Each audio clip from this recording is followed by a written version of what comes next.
बिहार के दरभंगा जिले में एक गांव था मनिहारी टोला, जो आज किसी भी नक्शे पर नहीं मिलता, क्योंकि वहां अब कोई इंसान नहीं रहता। जो भी उस गांव में गया वो वही इंसान बनकर कभी वापस नहीं लौटा। और ये बात 1923 की है, जब अंधेरा गहरा हुआ करता था।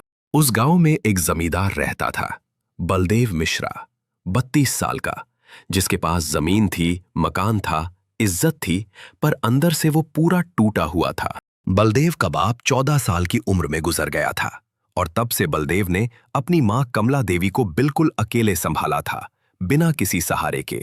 बलदेव का बस एक ही सपना था कि शादी हो, बीवी आए, बच्चे हों और घर में हंसी गूंजे। पर किस्मत को कुछ और ही मंजूर था हमेशा से। 7 बार रिश्ता आया और 7 बार टूट गया, और गांव वालों ने बलदेव का नाम रख दिया अभागा बलदेव, जो सुनकर रूह कांप जाती थी। कमला देवी हर रात दिए के सामने बैठकर रोती थी और भगवान से बस एक ही बात मांगती थी कि बस एक बार पोते का मुंह दिखा दो बस। बलदेव रात को अकेला बरामदे में बैठता और सोचता कि आखिर क्या कमी है मुझ में, जो कोई मेरे साथ जिंदगी बिताना नहीं चाहता इस दुनिया में। ये अकेलापन बलदेव को उस भयानक मोड़ पर ले आया जहां इंसान सोचना बंद कर देता है और कुछ भी कबूल कर लेता है बिना सवाल किए। सावन का महीना था, अमावस की काली रात थी और जमीन पर भारी बारिश गिर रही थी, जैसे आसमान फट गया हो पूरी ताकत से, बेरहमी से। बलदेव खेतों से लौट रहा था, तार के ऊंचे पेड़ों के बीच से गुजरते हुए, और कीचड़ में उसके पैर धंस रहे थे हर कदम पर भारी आवाज के साथ। तभी तार के पेड़ों के बीच कोई दिखी। एक औरत भीगी हुई सफेद साड़ी में सर झुकाए खड़ी थी बारिश में, जैसे सदियों से वहीं खड़ी हो अकेली। बलदेव ने रुककर पूछा कि कौन हो तुम? तो उसने धीरे से सर उठाया, और इतना खूबसूरत चेहरा बलदेव ने अपनी पूरी जिंदगी में कभी नहीं देखा था। लेकिन एक बात थी जो बलदेव ने नहीं देखी, कि मुस्कान सिर्फ होठों पर थी, आंखों में नहीं थी, जैसे किसी ने चिपका दी हो ऊपर से बनावटी। अकेलापन इंसान को इतना अंधा कर देता है कि वो खतरे को भी सहारा समझ बैठता है, और बलदेव ने वही गलती की जो कोई अकेला इंसान करता। उस औरत ने कांपती आवाज में कहा कि मेरा नाम सोनमती है, मैं भटक गई हूं, न मां है, न बाप है, न कोई घर है मेरा इस दुनिया में। सोनमती ने कहा कि मेरी भी शादी होने वाली थी, पर दूल्हा मर गया, बारात लौट आई, और मैं दुल्हन तो बनी लेकिन सुहागन कभी नहीं बन पाई। बलदेव को लगा कि इस औरत का दर्द तो बिल्कुल मेरे जैसा है, और उसकी आंखों में पहली बार किसी अपने को पहचानने जैसी चमक दिखी रात में। लेकिन असलियत ये थी कि सोनमती ने बलदेव का गहरा अकेलापन सूंघ लिया था, ठीक उसी तरह जैसे कोई शिकारी अपने शिकार की कमजोरी सूंघता है। बलदेव सोनमती को अपने घर ले आया, बारिश में भीगता हुआ, और पीछे तार के पेड़ों के बीच से एक ठंडी हवा चली, जैसे कोई पीछा कर रहा हो। कमला देवी ने दरवाजा खोला और सोनमती को ऊपर से नीचे तक देखा, और एक पल के लिए उन्हें लगा कि इस लड़की की परछाई गलत पड़ रही है। दिए की रोशनी सामने थी, लेकिन सोनमती की परछाई भी सामने पड़ रही थी, जो किसी भी हालत में मुमकिन नहीं था कुदरत के किसी कानून में। कमला देवी ने आंखें मली और दोबारा देखा तो सब कुछ बिल्कुल नॉर्मल था, और उन्होंने सोचा कि शायद बुढ़ापे की नींद का धोखा होगा बस। पंडित शिवनाथ झा को जब पता चला तो उन्होंने बलदेव को तुरंत बुलाया और गंभीर चेहरे से कहा कि तार का पेड़, अमावस और सावन बहुत खतरनाक है। शिवनाथ ने कहा कि ये कॉम्बिनेशन पुराने ग्रंथों में लिखा है, और बलदेव को हल्दी का लेप और नीम का धुआं करवाकर जांच करनी चाहिए पहले। बलदेव ने गुस्से में कहा कि 32 साल हो गए, 7 बार रिश्ता टूटा, मां रोज रोती है, और अब कोई आई है तो आप जांच करवाने कह रहे हो। बलदेव ने साफ कह दिया कि मैं सोनमती से शादी करूंगा, चाहे कुछ भी हो जाए। और शिवनाथ का चेहरा ऐसे सफेद पड़ गया जैसे खून सूख गया हो। शादी हुई और सिर्फ 7 लोग आए, क्योंकि पूरे गांव में किसी को न्योता नहीं दिया गया था, और शिवनाथ ने फेरे पढ़ाने से साफ मना कर दिया था। नए पंडित ने बाद में कांपते हुए बताया कि फेरों की आग पीली नहीं बल्कि नीली जली थी, और ऐसी आग किसी शादी में कभी नहीं जलनी चाहिए। उस पंडित ने यह भी कहा कि सबकी आंखों में आग का नारंगी रिफ्लेक्शन था, लेकिन सोनमती की आंखों में बस गहरा काला अंधेरा भरा हुआ था। पहला हफ्ता बीता और सोनमती एकदम परफेक्ट बहू थी। खाना बनाती, सेवा करती और कमला देवी के पैर दबाती थी हर रात, बिना कहे, बिना रुके। लेकिन कमला देवी ने एक अजीब बात नोटिस की कि सोनमती खाना बनाती थी, परोसती थी, सबके सामने बैठती थी, पर मुंह में कभी एक निवाला नहीं डालती थी। नमक का अंदाजा कभी नहीं लगता था खाने में। और जब कमला देवी पूछती तो सोनमती मुस्कुराकर कहती कि अम्मा जी, बाद में खा लूंगी, बस अभी भूख नहीं। बाद में कब खाती थी? रात को अकेले में क्या खाती थी? ये सवाल कमला देवी के दिमाग में घूमते रहते थे, पर जवाब कभी नहीं मिलता था कोई। एक रात कमला देवी पानी पीने के लिए उठी और आंगन में झांका तो सोनमती जमीन पर बैठी दिखी अंधेरे में, गोद में कपड़े में लिपटा कुछ पकड़े। सोनमती उस लिपटी हुई चीज को थपकी दे रही थी और बहुत धीमी आवाज में लोरी गा रही थी, जैसे किसी मरे हुए बच्चे को सुला रही हो रात में। कमला देवी ने कांपती आवाज में पुकारा, बहू। और सोनमती ने गर्दन घुमाई, बिना शरीर हिलाए, सिर्फ गर्दन इतनी ज्यादा कि हड्डियों में कड़कड़ की आवाज आई। एक पल के लिए सोनमती की आंखें पीली चमकीं, जैसे जंगली जानवर की आंखें रात में चमकती है, और फिर तुरंत नॉर्मल हो गईं, एक झपकी में बस। सोनमती की गोद अब खाली थी और वो मुस्कुराकर बोली कि बस अम्मा जी नींद नहीं आ रही थी। और कमला देवी की रीढ़ में बर्फ जैसी सिहरन दौड़ गई। दूसरा हफ्ता शुरू हुआ और बलदेव धीरे धीरे बदलने लगा। माँ से बात बंद हो गई और सिर्फ सोनमती की आवाज सुनता था, जैसे कान बस उसी के हों। सोनमती ने घर से तुलसी का पवित्र गमला हटवा दिया, नीम की पत्तियां उतरवा दी और पूरे आंगन में मोगरे के सफेद फूल लगवा दिए, चारों तरफ हर कोने में।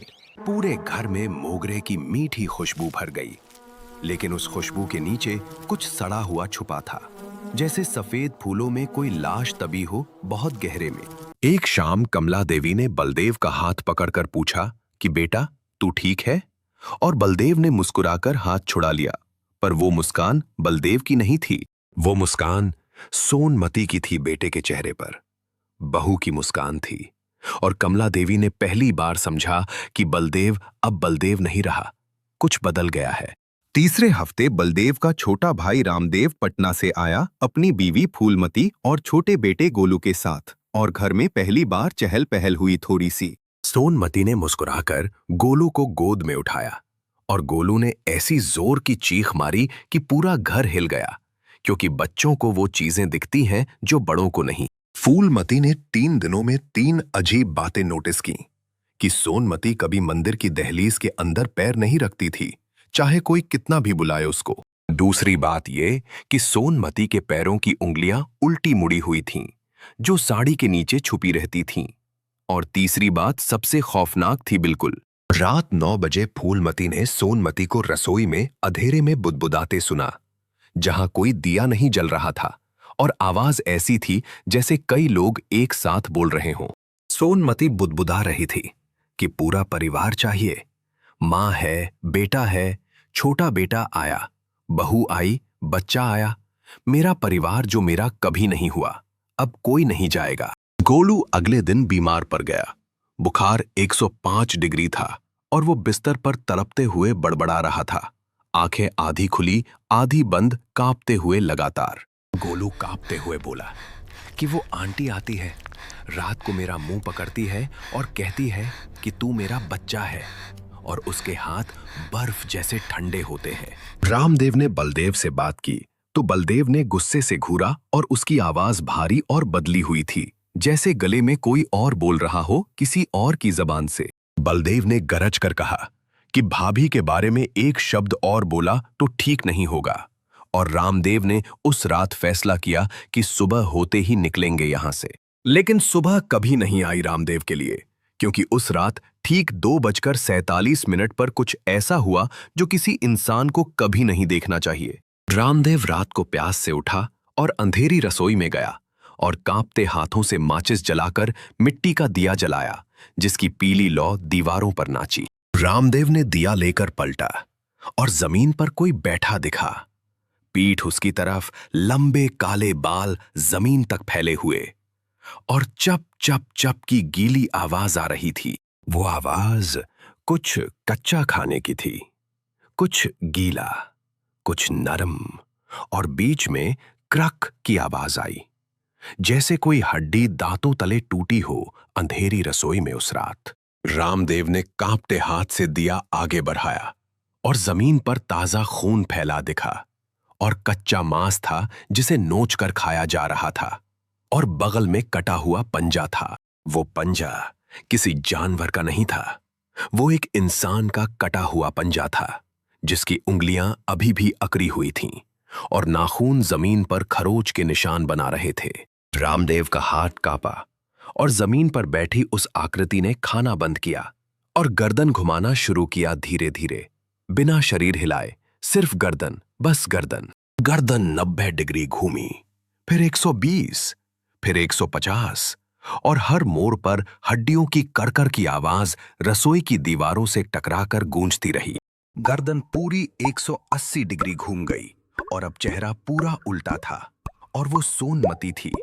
मुंह पर ताजा खून, दांत नुकीले, आंखें पीली और होठों पर मुस्कान। सोनमती ने खून से सने होठों से मुस्कुराकर कहा कि देवर जी, भूख लगी थी, शादी के बाद कंट्रोल कर रही थी, लेकिन आज रहा नहीं गया बिल्कुल। दिया रामदेव के कांपते हाथ से गिरा और रसोई में गहरा अंधेरा छा गया, और रामदेव ने पलटकर दरवाजे की तरफ भागने की कोशिश की पूरी ताकत से। दरवाजे पर ताला लगा था, अंदर से वो भारी लोहे का ताला जो इस घर में कभी था ही नहीं, और रामदेव ने दरवाजा पीटा पर ताला नहीं खुला। पीछे से गर्म सांस रामदेव की गर्दन पर पड़ी और 10 आवाजें एक साथ बोली कि ये मेरा परिवार है जो मुझे कभी नहीं मिला, अब मिला है, अब कोई नहीं जाएगा। रामदेव ने आखिरी चीख मारी अम्मा, और फिर वो आवाज हमेशा के लिए खामोश हो गई, और रसोई में सिर्फ चप चप चप की गीली भयानक आवाज गूंजती रही। सुबह रामदेव कुएं में मिला, गर्दन टूटी हुई, आंखें पूरी खुली, और चेहरे पर ऐसा खौफ जमा था कि देखने वालों की रूह कांप गई एक नजर में। लोगों ने कहा कि मरने से पहले रामदेव ने कुछ ऐसा देखा था जिसे देखने के बाद मर जाना राहत है और जिंदा रहना सजा, और खौफ चेहरे पर जम गया। सोनमती कुएं के पास खड़ी रो रही थी और बोल रही थी कि बेचारे देवर जी रात को पानी पीने गए होंगे और अंधेरे में फिसल गए होंगे, बस इतना ही हुआ। फूलमती चीख रही थी कि इसने मारा है, ये इंसान नहीं है, ये कोई और चीज है। पर बलदेव सोनमती के पीछे खड़ा था, पत्थर जैसे चेहरे से बिना हिले। फूलमती ने गोलू को गोद में उठाया और जाते वक्त कमला देवी से बोली कि अम्मा जी, ये बहू नहीं है, ये कोई ऐसी चीज है जिसे अपना परिवार चाहिए। फूलमती ने रोते हुए कहा कि इसे वो परिवार चाहिए जो इसे कभी नहीं मिला, और ये एक एक करके सबको अपना बना रही है, और आपको भी भागना चाहिए। कमला देवी ने उस रात पंडित शिवनाथ झा को बुलवाया, और शिवनाथ कांपते हुए आए, क्योंकि उन्हें पहले से अंदाजा था कि कुछ बहुत गलत हो चुका है। शिवनाथ ने कहा कि अमावस की रात को जब सोनमती सोए तब उसके पैरों में हल्दी का लेप लगाना, अगर पीली रहे तो इंसान, अगर काली पड़े तो कुछ और। अमावस आई और रात के 2 बजे कमला देवी कांपते हाथों से हल्दी लेकर सोती हुई सोनमती के पैरों के पास पहुंची, और दिए की लौ बुरी तरह कांप रही थी।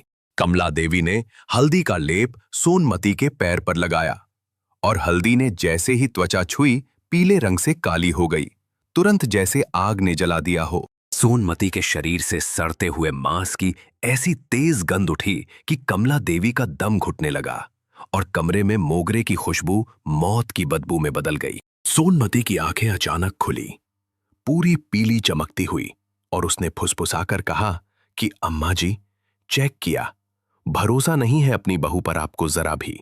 फिर सोनमती की आवाज में दर्द भर आया और बोली कि मैंने बस एक परिवार मांगा था, पति, अम्मा, बच्चे, बस इतना ही। जिंदा रहते नहीं मिला, मरकर भी नहीं। एक पल के लिए कमला देवी को सोनमती पर तरस आया, पर फिर कुएं में रामदेव की खुली आंखों वाली लाश याद आई, और तरस एक झटके में गायब हो गया। कमला देवी भागकर बलदेव के कमरे में गईं और चिल्लाकर बोली कि बेटा उठ, अभी इसी वक्त उठ। और बलदेव ने धीरे से आंखें खोली जो पूरी पीली थीं। बलदेव के चेहरे पर सोनमती की मुस्कान थी और उसने मां की तरफ देखकर पूछा कि अम्मा जी, हल्दी क्यों लगाई? और कमला देवी समझ गईं, बेटा अब बेटा नहीं रहा। बलदेव के शरीर में बलदेव नहीं था, कब्जा पूरा हो चुका था। और कमला देवी ने वो फैसला किया जो कोई मां सोचना भी नहीं चाहती अपनी पूरी जिंदगी में। 60 साल की कमला देवी ने अपने जिंदा बेटे का घर रात के अंधेरे में छोड़ दिया, नंगे पैर, कांपती हुई और अकेली, भयानक सन्नाटे में, बिना पलटे बिना रुके। कमला देवी पंडित शिवनाथ के दरवाजे पर गिरीं और रोते हुए बोलीं कि मेरा बलदेव मर चुका है, उसके शरीर में अब मेरा बेटा नहीं है, कुछ और है कोई। और कमला देवी ने कहा कि सबसे डरावनी बात यह है कि वो सच में यकीन करती है कि ये उसका परिवार है, और जो राक्षस खुद को सही मानता हो उसे कौन रोकेगा। पंडित शिवनाथ ने अगली सुबह पूरे गांव को इकट्ठा किया और भारी आवाज में कहा कि मनिहारी टोला खाली करो, ये गांव अब इंसानों का नहीं रहा, अब यहां कुछ और रहता है। 1 महीने में पूरा गांव खाली हो गया, घर छोड़े गए, खेत छोड़े गए, पर बलदेव के मकान में हर रात रोशनी जलती थी और शहनाई बजती थी जैसे शादी हो रही हो। और कभी-कभी बलदेव की असली आवाज सुनाई देती थी, जो चीख कर कहती कि बचाओ अम्मा, अंधेरा है। वो जाने नहीं देती, कहती है तू मेरा पति है हमेशा का। कमला देवी हर अमावस की रात उस खाली गांव की तरफ मुंह करके बैठती और रोती कि बलदेव की गलती नहीं थी, वो बस अकेला था, बस इतनी सी गलती थी। 1929 में कमला देवी ने आखिरी सांस ली और मरते वक्त उनके सूखे होंठ हिले और बोली कि मुझे मोगरे की खुशबू आ रही है, और आंखें बंद हुईं। 10 साल बाद 1933 में एक अंग्रेज अफसर मनिहारी टोला पहुंचा और बलदेव के मकान का दरवाजा खोला, जो अंदर से बंद था, सालों से बिना किसी ताले के। अंदर कमरे में एक कुर्सी पर बलदेव का सूखा हुआ शरीर बैठा था, सिर्फ हड्डियां और चमड़ी बची थी और हाथ जुड़े हुए थे जैसे भीख मांग रहा हो किसी से। बलदेव का मुंह पूरा खुला था और जबड़ा लॉक था, जैसे चीखते चीखते मर गया हो, और जमीन पर सैकड़ों सूखे मोगरे के फूल बिखरे हुए थे चारों तरफ। दीवार पर नाखूनों से खरोंच कर लिखा था, मुझे जाने दो, मुझे जाने दो, मुझे जाने दो। और ये 3 शब्द 1000 बार लिखे थे पूरी दीवार पर, हर इंच पर। ये कहानी यहां खत्म होनी चाहिए थी, लेकिन नहीं हुई, क्योंकि 2019 में एक यूट्यूबर मनिहारी टोला गया और वीडियो बनाई उस खंडहर मकान की। वीडियो के 7 मिनट 43 सेकंड पर बैकग्राउंड में एक फ्रेम में एक औरत दिखी, सफेद साड़ी में, मुस्कान के साथ, जो पहले वहां नहीं थी बिल्कुल भी। वो वीडियो 14 घंटे में डिलीट हो गई और 3 महीने बाद उस यूट्यूबर ने अपनी सगाई तोड़ दी और बस इतना कहा कि मुझसे शादी मत करो, बस मत करो। आज भी मनिहारी टोला का खंडहर खड़ा है और सावन की अमावस को वहां से मोगरे की खुशबू आती है और शहनाई सुनाई देती है और एक धीमी लोरी गूंजती है। वो लोरी ऐसी है जैसे कोई मां अपने बच्चे को सुला रही हो, लेकिन वहां कोई बच्चा नहीं है, कभी नहीं था। वो लोरी सोनमती खुद के लिए गाती है हर रात। वो लोरी उस जिंदगी के लिए है जो सोनमती को कभी नहीं मिली, वो परिवार जो उसका कभी नहीं हुआ, और वो प्यार जिसके लिए उसने सब कुछ तबाह कर दिया। ये कहानी मुझे मेरी नानी ने सुनाई थी। उनकी नानी कमला देवी को जानती थीं, और ये कहानी पीढ़ी दर पीढ़ी चली आई है, एक खामोश चीख की तरह, बेबस। नानी कहती थीं कि रात को बिना वजह मोगरे की खुशबू आए तो आंखें मत खोलना, वरना अगर उसने तुम्हें देख लिया और पसंद कर लिया तो सब खत्म है। नानी कहती थीं कि अगर उसने पसंद कर लिया तो तुम बलदेव बन जाओगे हमेशा के लिए, और मैं हंसता था तो नानी कहती कि बलदेव भी हंसता था। कल रात मेरे कमरे में ठीक 2:47 पर मोगरे की खुशबू आई, बहुत हल्की, बहुत मीठी, और मैंने आंखें नहीं खोली, बिल्कुल नहीं खोली, लेकिन कान में बहुत धीमे से लोरी सुनाई दी, और फिर एक फुसफुसाहट आई कि तू भी अकेला है ना? और मैंने जवाब नहीं दिया, बिल्कुल चुप रहा, बिना हिले। सवाल यह है कि अगर किसी रात तुम्हारे कमरे में मोगरे की खुशबू आए और कोई फुसफुसाकर पूछे कि तू अकेला है ना, तो क्या तुम जवाब दोगे? बताओ। मत देना, क्योंकि सोनमती अकेलों को ढूंढती है और अकेलापन उसका शिकारगाह है और तुम्हारा जवाब ही उसका दरवाजा है, जो एक बार खुला तो बंद नहीं होगा। लाइक करो, शेयर करो, सब्सक्राइब करो, क्योंकि अगली कहानी उस कुएं की है जिसमें रामदेव मिला था और उस कुएं में आज भी रात को पानी लाल होता है। और याद रखना सोनमती, आज भी मनिहारी तोले में इंतजार कर रही है एक नए बलदेव का, एक नए परिवार का, और इस बार शायद वो तुम्हें चुन ले हमेशा के लिए।